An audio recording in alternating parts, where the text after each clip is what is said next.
back to Houston Live. Hanukkah is well underway, and in my house, that means a whole lot of fun, family, and food, not to mention chaos. One of the centerpieces of the holiday is potato latkes, and here to teach us how to make them is one of Houston's top chefs. You may know him from his time at Houston's iconic Pass and Provisions restaurant.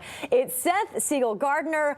Welcome to the program, Seth. Thank you. Right off the top, I have to tell you, Pass and Provisions was such a favorite of mine. Me and my friend Kimberly used to come in and sit at the chef's table, and I don't know if you remember this, but you would slide us a little bit of the extras that you made throughout the night, and that's really why we sat there. All right, perfect.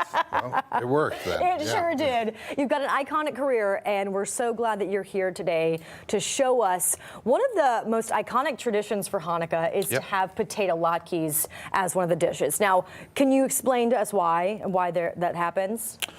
I mean, we could talk about kind of the history of the latke, and then I think a great thing is just importance of family and celebrating during the holidays, because I don't know how it is at your house, but in my house, it just becomes this whole like production, and everyone's in the kitchen.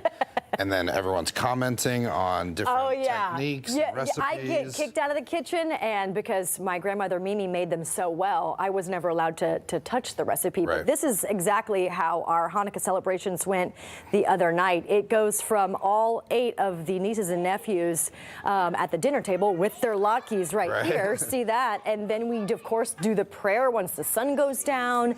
And after that, then they all get to open presents. So that has been the traditional way we have done it in my household for as long as I've been alive. And I don't know about anybody else in town, but chaos ensues once those gifts start opening. But people always come back for the latkes, Seth. They always do. Well, that looks very tame compared to some of the ones that I've been to, so I wouldn't call that chaos. So these are potato latkes. Why don't we just jump right in and first of all talk about what goes in them? So obviously, potato is going to be the star of the show. People are going to use different starches. Sometimes people use flour. Sometimes they'll actually use some of the liquid from when you shred the potato. All that potato starch is going to come out of there. People use that. Eggs. But typically it's going to be... Taking them off the plate. But this is what the end product looks like, right? Yeah, so it's going to be the potatoes and the eggs are going to be probably the 2 most important things, and then you kind of add some stuff. So today we're making ones that are a little less traditional. I'm sure my mother watching is rolling her eyes right now. But we're not going to use flour because I like them to be a little bit crispier and still kind of fluffy on the inside. And then I think if you use too much flour, all that gluten, it just gets a little like cakey and heavy. Yeah. Okay. Well, let's see how you make them. Okay. Well, we have the batter that we already made. So in our batter that we made is potatoes shredded. What you want to do is squeeze out all of the liquid from the potatoes, because the moisture is kind of your enemy when you're making potatoes. Same if you're like making French fries or something like that. And then we mix with a little bit of melted butter, and then some non-traditional stuff that we're using is... And you just set it right in there. You're not pressing it into any kind of ball or shape, right? No, we're just gonna go right in. Okay. Kind of a little au naturel. Okay. I want to bring Derek and Tessa on over because we were having a conversation earlier for friends who have not grown up with Hanukkah in their household for 8 crazy nights. First of all, the conversation got started by pronunciation. Because I was asking Seth, is it a latke or latka? I've always said latka, and it happens to be one of my favorite dishes. He is a potato guy, but I have spent some time with a couple of Jewish families, and they taught me it's latkes. And so when you've said it and you've said it, I'm here going, what's the pronunciation on this whole thing? Dueling pronunciation. Yes, literal Duolingo. So I think we can agree that there is no incorrect way to say it. It's literally how your Mimi at home probably said it. How you know potato, latke, latka. Just don't piss off your mom. It's the most important rule. A great rule for the holidays. So, Seth, as these are cooking, you'll let those sit in the oil and fry for about how long? Yeah, it's probably going to be, let's call it 3 to 4 minutes. You're just going to kind of watch them. With fresh oil, it's not going to get as dark as fast. As you use the oil longer and longer, obviously it's going to get darker quicker, so you want to just keep an eye on it. But and you want to make sure you're using an oil that you can get very hot. So I think actually the traditional was olive oil was what they used. I would suggest not using olive oil. This is rice bran oil. It's great for like tempuras and used in a lot of Japanese cooking.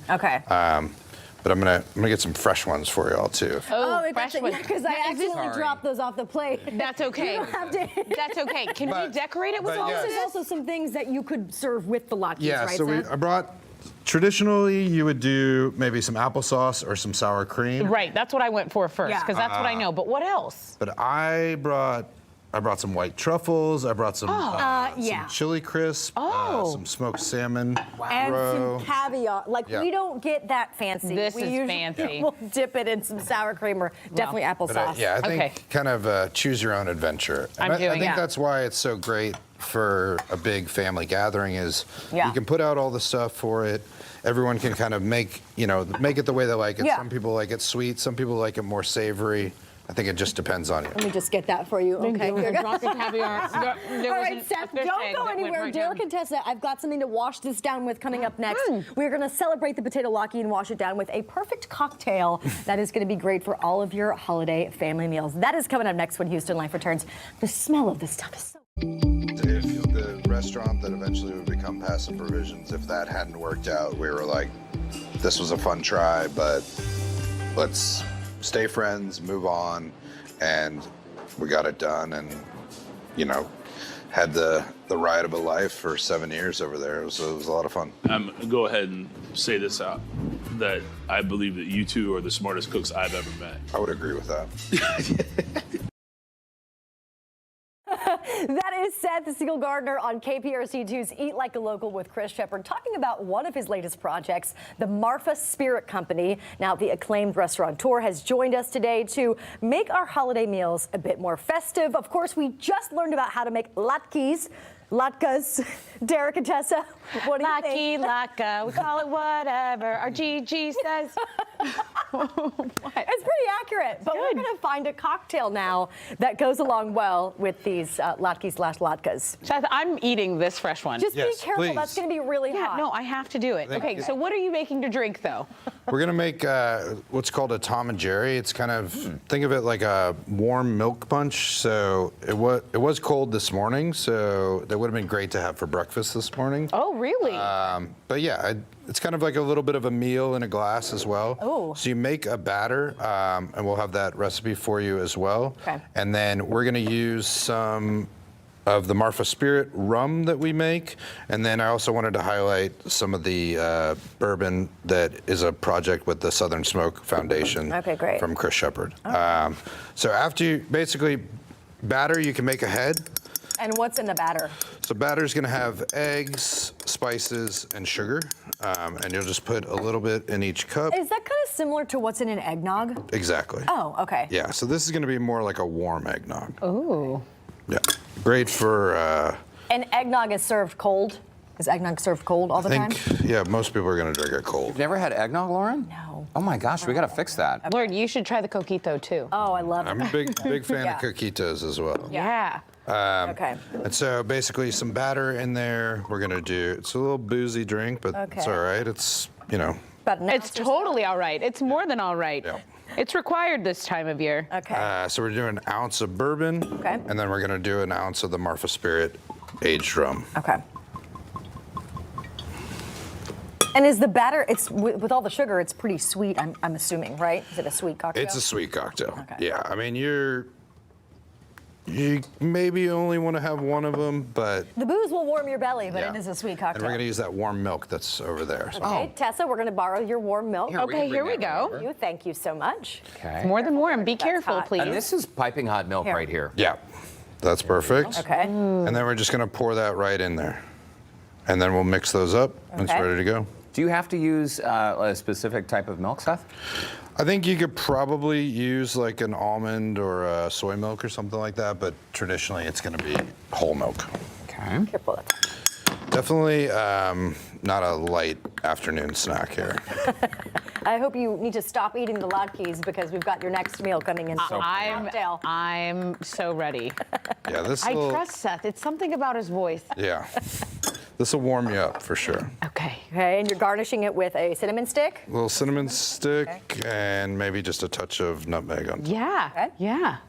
By the way, that compliment Chris Shepard gave you, Seth, is a pretty big deal. He works with That's huge. so many different chefs, and for you to rise to the top of that Yay. list is incredible. Right.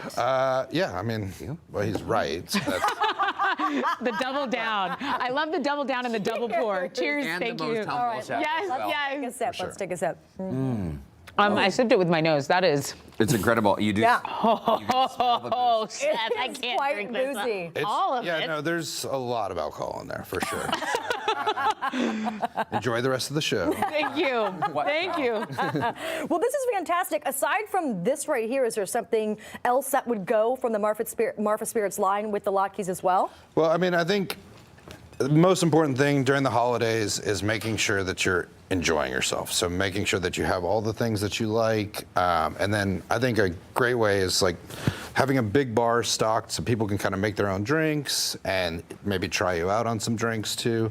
And then I also brought some stuff from our market at Local Foods as like kind of some fun stuff that you could use on the latkes. Because I think what's nice about the latkes is that, again, it's like put whatever you want on them. Yeah. This is a live look of people enjoying themselves, just like you dreamed of. Derek and I are going to town on these All I've latkes. heard is the fork hitting The the plate crunching. for the last Yeah. 3 minutes. I mean, it's It's happening. I'm not. potatoes. I'm not sorry. What's It's not very to good. love? It is Well, delicious. And Yeah. Seth, for the cocktails, if you're having a party, I know the host wants to be mingling and not making Yeah. cocktails the whole time. Could you batch these in advance? Yeah, I mean, this is actually very traditionally it would be served like a punch. So it'd be like a warm punch bowl, and you would kind of go like you would like an eggnog or something like that. So I think batching cocktails is a great thing. So I think always kind of like hitting notes of like maybe have a more of a holiday one, like batching Negronis is great. You know, old fashioned stuff like Yeah. that. Really good stuff that people know and. Obviously, it's boozy, so then, like, when the crazy that? aunt starts going nuts, like, it's all. What are you Or when talking Derek about? shows up? None of us have Right. any of that. Make a big batch just for Derek and put it in the corner, and then you'll be set. Yeah, you got to keep the entertainment. Right. Absolutely. That's right. Seth, thank you so much for all Yeah. the wonderful demos. We love it. Cheers, Cheers. and happy Hanukkah. Happy Hanukkah. holidays to everybody. If you guys want the recipes from Seth, you can And you find do. both the potato latkes and the Tom and Jerry cocktail on the See On section at HoustonLife.tv. Cheers and happy holidays. This latke is absolutely delicious. My latke is Save very me good. any? Did you save me any? That one's for you right Okay. there. It's nice and hot. All right, thanks again, Chef. Thank you.